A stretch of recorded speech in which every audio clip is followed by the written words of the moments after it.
Today we're going to talk about, as Dr. Rosati was saying, a number of things, not just IoT, but we're going to talk about blockchain, AI, 5G, and all the other buzzwords going around, because they are all needed. They're all required to make change happen that we need in the food industry. You've heard people talk endlessly about blockchain for food, and oh my God, it's the future, and yada, yada, yada. It's a tool. It's like saying mobiles for food. You know, it's just one more tool in the arsenal, and it alone is not going to save us, but altogether, a number of these technologies will. I work for a company called Transparent Path. It's a startup based out of Seattle. We are in the center of the tech world in the United States, in the Northwest, and our mission really is to use today's technology to stop food waste and food risk. There are four big systemic issues impacting the food industry globally. We might think that, you know, you go into your local Super Value or your Dunn's and you think, wow, the shelves are stocked. Maybe not right at the moment, but the shelves are generally stocked. The food arrives every day. The prices are good. You can afford to have a fine meal, and the system is working, right? But the reality is that there's so much going on behind the scenes that is broken. And it's a miracle, frankly, that things are still moving along and scaling as well as they are under the strain of a growing global populace. That's the challenge. We're adding intense amounts of regulations from all different countries. We're shipping food all over the world, and we're straining the system in a big way, primarily around data. Here's issue number one, and that's outdated systems. 9 out of 10 farms around the world are small family farms. You may have relatives on some. My sister runs an apple orchard in Michigan. And these small family farms in the US who are struggling mightily generate 80% of the world's food supply, these global farms. Often when you're a small business person, and often when you work in rural areas, and often when you're primarily growing food dawn to dusk, there's either no time for data entry, or there are no records, or there are paper records. And you don't have the time or the money really to invest in a lot of data entry. So we have this issue of a lot of paper and a lot of missing information. And here's the crazy thing. A single import shipment uses typically 30 to 100 paper documents on average. So when you ship food across a border, you will see fax machines, phone calls, ink signatures on paper. It's straight out of 1985. And when you're trying to trace back an illness across a border through a border shipment, the forensic scientists at our CDC here in the United States, or with the government of Ireland, the EPA, won't be able to trace back past that paperwork. It's too much effort. It takes too long. And so foodborne illness, for example, will not be resolved for weeks or sometimes months because of the paper. That is a huge problem, and one that I'm hoping to fix. This is a chart of all the places that the United States gets food from. When I was a kid, I used to believe really naively that all corn came from Iowa and all wheat from Kansas and all cherries from Michigan, blah, blah, blah. I thought that we grew it all in our land of bounty. And what a farce that was. And then when you look around, you can see that we get our coconuts and our bananas from India, and we get our asparagus from Northern Europe, our coffee from Africa, our water from Fiji, God knows why. Who got that idea up? And because of this, keeping in mind that paper complexity when you cross a border, this is the explosion that I'm talking about in terms of the lack of data and the increasing regulation that is harder and harder for the food industry to keep up with. 80% of our food in the US, our seafood, is imported. Surprisingly, 50% of our fruit and 40% of our vegetables. So we're quite dependent on the rest of the world for our food. Here's the kicker. This is where the exploding complexity gets to be a problem.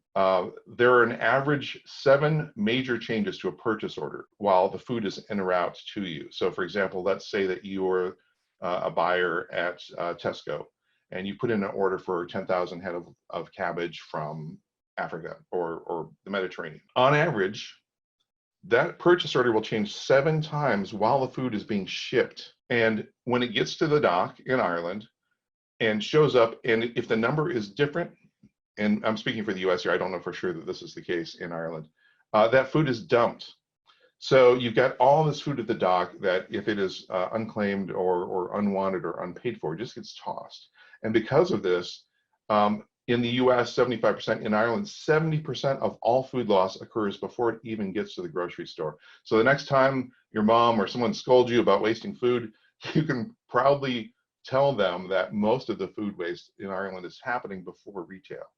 Now, this is a shocking amount because of this myth that we've been told that we are the problem.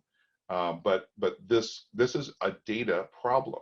We don't have the data to not only anticipate far enough in advance to affect that shipment, but we don't have the data to trace back across these shipments. And we're doing everything by the seat of our pants with paper and fax machines. So this is the reality of what's going on behind the scenes at your local DUNS.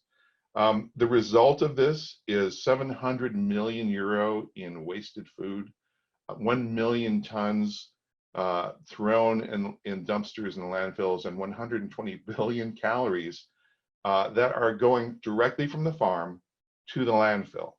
This is or the incinerator. This is a ridiculous amount of food, a criminal amount of food, I would propose, in a time when we need food to feed a growing population. And it's not just food that's a problem. We have globally, to grow that food that goes directly to the landfill, we use 45 trillion gallons, a quarter of all of our fresh water, to grow food that goes right in the landfill. We use 2% of all our global energy, enough to power Switzerland for a year, to grow food that goes directly to a landfill. And here in the US, we dig out 350 billion barrels of oil from the ground to grow food that goes directly to a landfill. In a time when our population is exploding, this is just ridiculous. This is a data problem that we can fix. Issue number 3 that we're seeing around the world is fraud and risk from fraud. 3 years ago, Brazil's largest food companies were raided. The police descended and arrested inspectors, arrested the executive teams, and the scandal spiraled from there into local governments, to the Minister of Agriculture, and to the President of Brazil, who was caught on tape bribing the 2 CEOs of the 2 biggest meat companies to keep quiet about this issue. Brazil was, these meat companies were running rotted beef through bleach and cardboard and sawdust to get the slime off the meat, and then they were canning it and they were shipping it to the United States and the EU. So here is one of the refugees of that event. This is something I purchased off the shelf in my local grocery store. And I don't know if you can see it here. It has the seal of the Minister of Agriculture of Brazil as being certified as safe to eat. And it ended up in my local grocer. During this time, all this expired rotting beef was being shipped to the United States. And we shut down the shipments. Once this got out, the word of this, the inspectors descended and stopped all beef products from Brazil for a while until they got their act together. And this wasn't just us. This continued into 2018 with chicken that was being sent from a different meat company in Brazil to the EU when they found this, it was part of the same food safety scandal. So when you're talking about reaching the highest levels of government to cover up crazy facts like this, this is a risk that we are facing now that we didn't think we had to face in the past. And then number 4, contamination, E. coli, Salmonella, Listeria. I couldn't find the numbers for Ireland. I apologize for that. But in the US, here we've got 48 million people sickened every year. 128,000 get hospitalized and 3,000 die. Globally, the number is much, much bigger. And a lot of this, in Western countries especially, can be prevented with the application of data and solving the problem. It's not the panacea for everything, but it will certainly be a million times better than what we've got right now. So we've got these 4 issues: the paper, the exploding complexity, the fraud issue, and the contamination issue, which are happening behind the scenes that are causing risk, stress, for us and for the food industry as it struggles under this burden of trying to feed a very hungry, growing world. These problems exist because mostly it's a pennies business. The margins are incredibly thin. On a giant box of lettuce, there may be a penny or 2 pennies or 5 pennies of a profit on that box of lettuce. So we're talking about a volume business with very low margins that does not want to really change. The data is often siloed within separate databases that don't talk to each other still. The regulations are increasing as food becomes more suspect and we start to lose trust in these mechanisms to keep us safe, keep our food safe. We apply more regulations, and that's more for food companies to keep track of in a global economy. There's a huge gray market with food that really hates transparency, does not want a lot of information to be put out there, and likes to make things happen on the fly. And that is a real force within the industry. And it is difficult to verify claims around food. Certified organic. In the United States, we have a seal, the USDA certified organic label, which goes on foods, and it's used to indicate that food has passed a number of rigorous criteria and has been inspected at the farm or at the processing plant. And that food, that seal is meant to give us trust. It justifies a higher price point at retail. The reality is, though, that given the insanity that's happening in the United States right now with fake news and fake facts, 74% of Americans don't believe there's any value in certification. I've seen what happens at a farm when you do your certification. It is rigorous, and it takes a lot of money for small farmers to pay for that. But if 74% of the population thinks it's BS, then why do it? So these are some of the things that we're dealing with. So how do we upgrade this industry from 1985 to 2020, where we're still using fax machines? I wish I was in front of the live audience, because I would ask everyone to raise their hand if they've ever used a fax machine. It would, all the old people would raise their hand, and everyone else would be looking at me like I'm crazy. It's 35 years ago. They can raise their hand virtually. Oh, nice. Really? That's so cool. Yeah. So yeah, we have a few people raising their hand right now. Oh, fantastic. Sorry. See, I'm old. I didn't know the Zoom could do that. There are really 4 technologies that we need to apply here. You'll hear all about the magic of IoT. You'll hear about blockchain will save us. You'll hear about AI as the future, maybe a scary future, but it's the future. 5G radio waves are going to kill us, blah, blah, blah. These technologies are needed and required to move this industry forward. They are not damaging. They are not the devil, and they're not God either. They're somewhere in between. They're tools. And we start first with IoT. We need to gather data effectively and cheaply. My sister, for example, doesn't have time to enter data. She doesn't have the money to pay someone to enter data for her farm. So using IoT sensors, we can gather that data for her and for farmers by collecting temperature, humidity, light, air pressure, when food is in transit, whether it's been shocked, tilt or shock, altitude, for example. Cherries, if you look at cherries sideways, they'll split open. And when you have a container full of cherries, that container is worth $150,000 US. So that is a very expensive shipment that can go wrong with the slightest change in temperature, humidity, etc. So IoT can help us monitor that food in real time and prevent that from happening. So this gives us a cheap way to get good data, not just partial data or wrong data or any data into a system. Secondly, when we add, let's say that we're going to track food at a package level, right, as it's flowing through the supply chain. When we add millions, perhaps billions of sensors to track these products, we have to connect all that data, and we haven't really had a data infrastructure, communications infrastructure capable of doing that until 5G. 5G is not just about speed of downloading your favorite movie onto your mobile. It's also about bandwidth, and it gives us the pipe wide enough to collect all this data across wide distances at a farm, for example, depending on the frequency. So you gather the data with IoT, you connect the data to databases on the cloud using 5G. Next, we can share data with blockchain. I love blockchain, don't get me wrong. I think it's a brilliant use of technology, and it has a million different applications that we haven't fully explored yet. It's also been conflated with cryptocurrency, and that kind of got shot in the foot with that. But we need to share this data across the supply chain. I'll talk about that in a little bit. And then finally, when we have all this rich data collected by sensors, we can do stuff with it. We can apply predictive AI algorithms or prescriptive algorithms to that data, and we can start to use it to run our businesses better.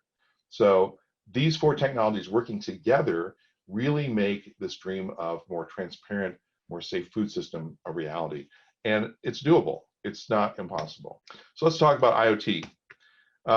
There are a number of different sensors used in the food business. They all use various communication technologies. For example, RFID. You've seen RFID tags in store security badges and on boxes. And when you run a race, you have your little RFID built into your badge at your 5K. Those are great when you only need to read them sometimes. So if you're tracking the temperature of food every minute or every 5 minutes or 10 minutes, that's not going to work because you have to power them. So great inexpensive technology, but it only reads when powered. Bluetooth, and there are of course some exceptions like active RFID, which most food companies can't afford. Bluetooth, for example, is powered, has its own batteries, has a great range, but it's more on the expensive side. NFC, which if you're familiar with Google Pay or Apple Pay or paying for your coffee at your local coffee shop, is great, but it must be read by hand. You have to have a phone and you have to pass it over the box of food in order to read that. And when you're talking scale, that doesn't work so well. And then finally, radio or cellular modems that use LTE or 5G, they're super pricey. And they're used primarily for containers. So by connecting sensors to packaging, however, we can gather better data. For example, my former employer, Xerox, printing giant, has come up with a way to print electronics. This is happening also in Scandinavia quite a bit, where using conductive ink, conductive graphene, we can print circuitry, including batteries, to print our beacons. And we can do this even with biodegradable ink that doesn't turn into part of the waste stream. So right now, for example, you know, we've been tracking things at a container level. You know, we can track at the pallet level this year, and what we're working towards. There we go. What we're working towards is tracking at the package level. This is not that far away, and this is what we're working towards right now. So here's an example of what this might look like. There's a QR code for the consumer to scan, or for the cashier to scan at the register, which would actually have beneath it on a substrate the actual electronics that are monitoring the temperature and humidity with a battery in it. That's the direction that we're working with right now, and we're only really a year away from. So we can actually make the economics of this work within the next year or two. So let's talk about 5G. 5G is required to move this data, as I was mentioning. It's got the bandwidth.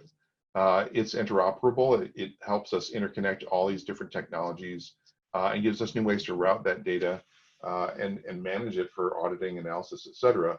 And it connects us to apps. So it gives us the ability to use AI better than your typical 4G kind of technologies. We can get data into the apps more quickly, allowing them to work better. And where we are with 5G, there are three main applications outside of just making your mobile more quick. The first one is mobile broadband, where we're able to replace fiber or cable going into homes.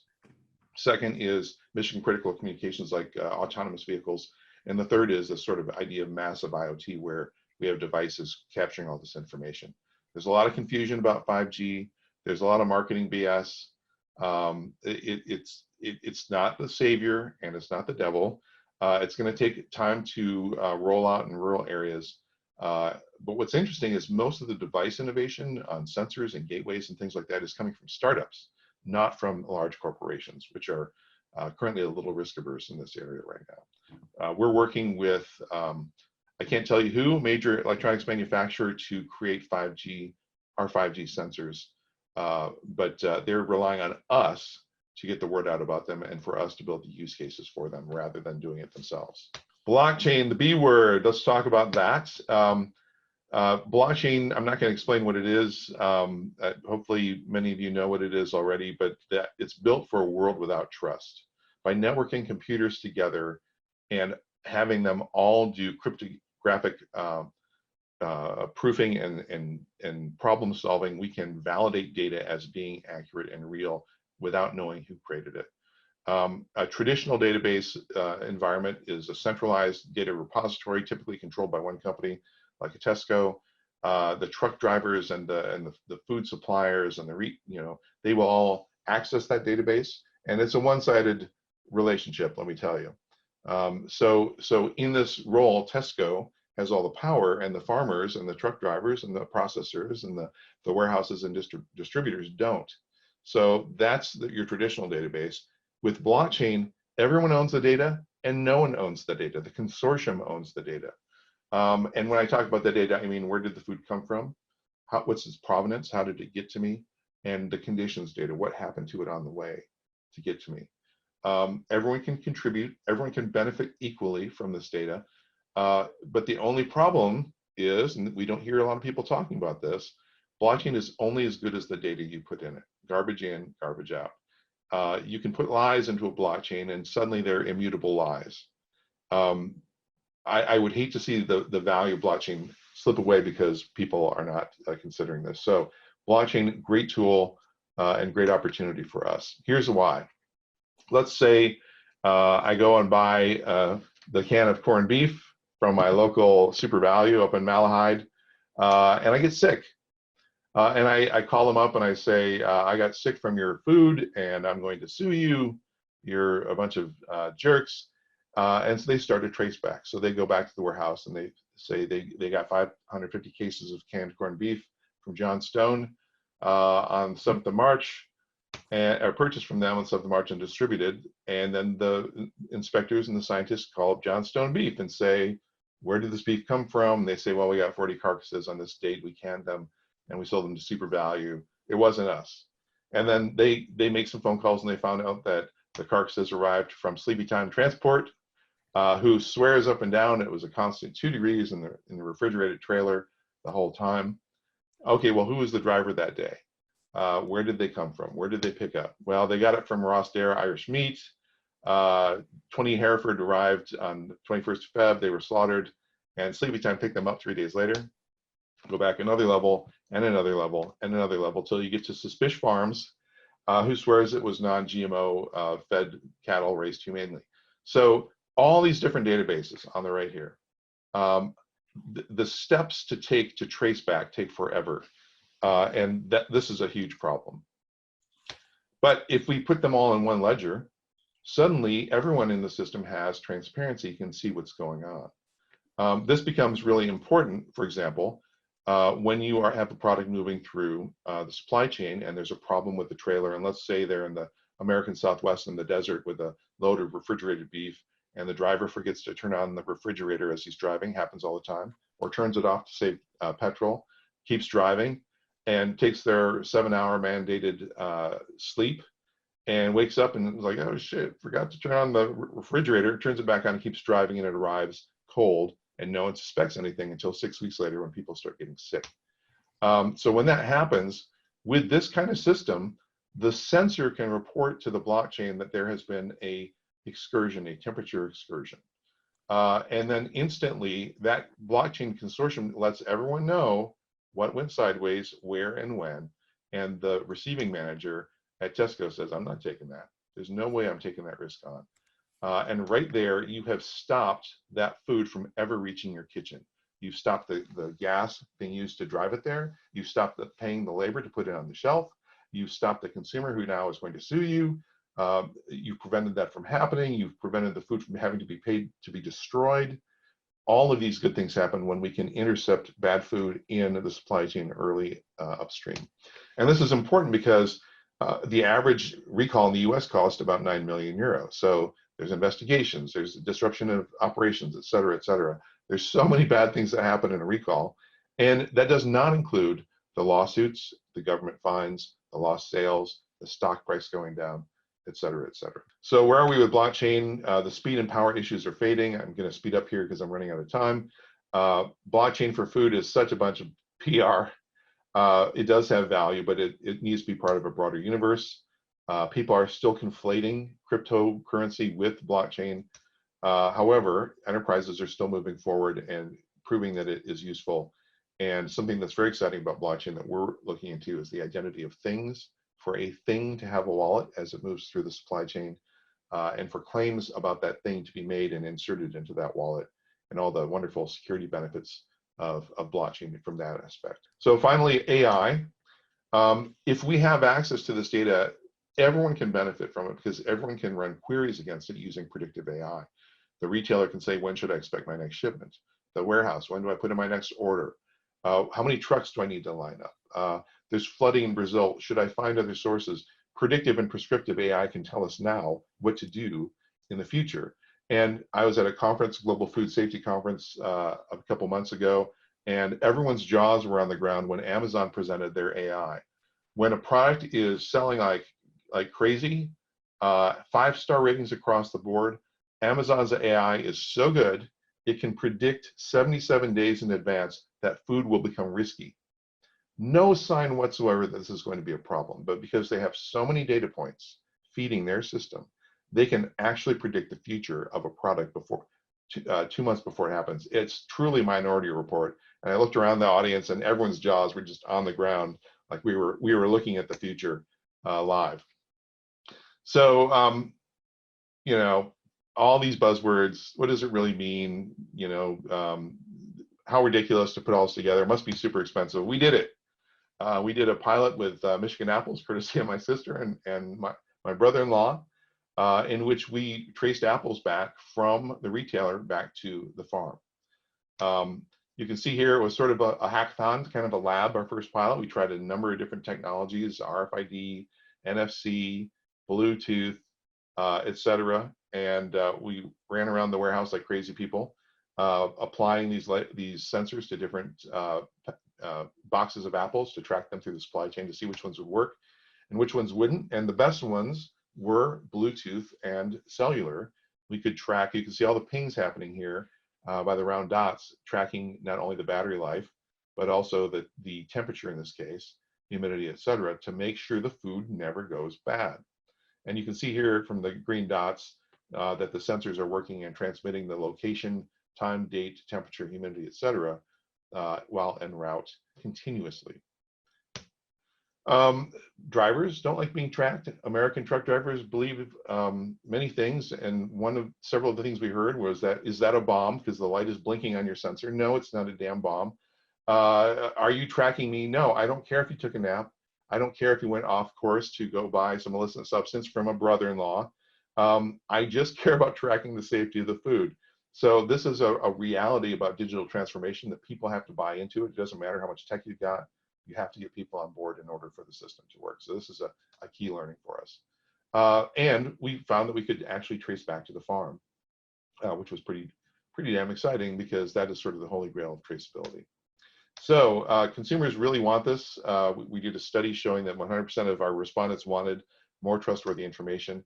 56% would be willing to pay up to 10% more for food with more data about it. If you have a cloud-based system and you have a lot of transactions, that is going to be incredibly expensive. We learned that. Blockchain must provide a clear value over traditional data ecosystems, and people are needed to be on board in order for the system to work. We needed to provide some incentives to get the drivers to not throw away our $100 gateways on the freeway as they were driving. So why are we doing this again? In the US in the last 12 months, we have had so many well-known family brands have recalls. In some cases, like Whole Foods, 6 recalls last year for Salmonella, E. coli, or Listeria. These are all foods that, many of which I grew up with. I trusted my mom to prepare for us for dinner or dad, and it turns out that a lot of these brands are actually just as impacted by recalls as anyone else. So this is the reality. This is why we're doing this. The food system is doing well under the strain, but it has a long way to go and it has a lot of catch up to do.